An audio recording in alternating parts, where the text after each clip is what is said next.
রাজধানীর উত্তরায় বিমান বাহিনীর একটি প্রশিক্ষণ বিমান বিধ্বস্তের ঘটনায় শোক প্রকাশ করে এনসিপি তাদের ফেনী, নোয়াখালী ও লক্ষ্মীপুর জেলার পদযাত্রা কর্মসূচি স্থগিত করেছে। এর আগে খাগড়াছড়িতে জাতীয় নাগরিক পার্টির কর্মসূচি পালিত হয়েছে দুপুরে। মোহাম্মদ জাফর সবুজের রিপোর্ট, জানাচ্ছেন সিরাজুমনি শুভ।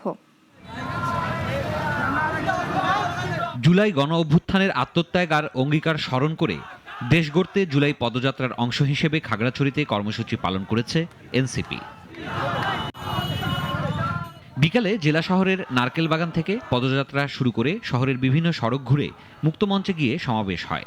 আহ্বায়ক নাহিদ বলেন, পাহাড়ে যদি উন্নয়ন ঘটাতে হয় তাহলে ঐক্য এবং সম্প্রীতির কোনো বিকল্প নেই। পাহাড়ের যদি উন্নয়ন ঘটাতে হয় তাহলে আসলে আপনাদের ঐক্যের কোনো বিকল্প নেই, সম্প্রীতির কোনো বিকল্প নেই। পাহাড়ে যোগাযোগ ব্যবস্থার উন্নয়নের স্বপ্নের কথা জানান দলের মুখ্য সমন্বয়ক নাসিরউদ্দিন পাটোয়ারি। যদি আমরা এই সংস্কার প্রক্রিয়াগুলো বাংলাদেশে গঠন করতে না পারি তাহলে যেই জায়গায় মানুষগুলো শহীদ হয়েছিল, আহত হয়েছিল, তার চেয়ে অনেক ধাপ বাংলাদেশ পিছিয়ে যাবে। অনুষ্ঠানের সভাপতিত্ব করেন দক্ষিণাঞ্চল সংগঠক অ্যাডভোকেট মঞ্জিলা জুমা। দুর্নীতি ও চাঁদাবাজ মুক্ত খাগড়াছড়ি গড়ার কথা বলেন তিনি।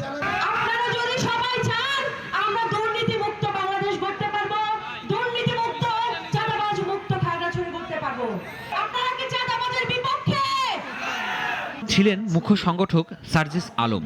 মাইলস্টোনে বিমান বিধ্বস্তের ঘটনায় ফরমালিটি বাদ দিয়ে সবার চিকিৎসা নিশ্চিত করার আহ্বান জানান তিনি। মাইলস্টোন কলেজের এখানে যে বিমান দুর্ঘটনা হয়েছে, আমাদের অসংখ্য ভাই বোনকে হয়তো আমরা হারাতে যাচ্ছি। সেখানে যারাই আছেন, যেভাবে সম্ভব রক্ত দিয়ে হোক, অন্য যে কোনোভাবে সহায়তা করে হোক, আপনারা সর্বোচ্চ চেষ্টা করবেন। এ সময় আরও উপস্থিত ছিলেন এনসিপির সিনিয়র যুগ্ম আহ্বায়ক সামান্তা শারমিন, সদস্য সচিব আক্তার হোসেন, জ্যেষ্ঠ মুখ্য সমন্বয়ক আব্দুল হান্নান মাসুদ সহ স্থানীয় নেতারা। সিরাজুমনি শুভ, নাগরিক।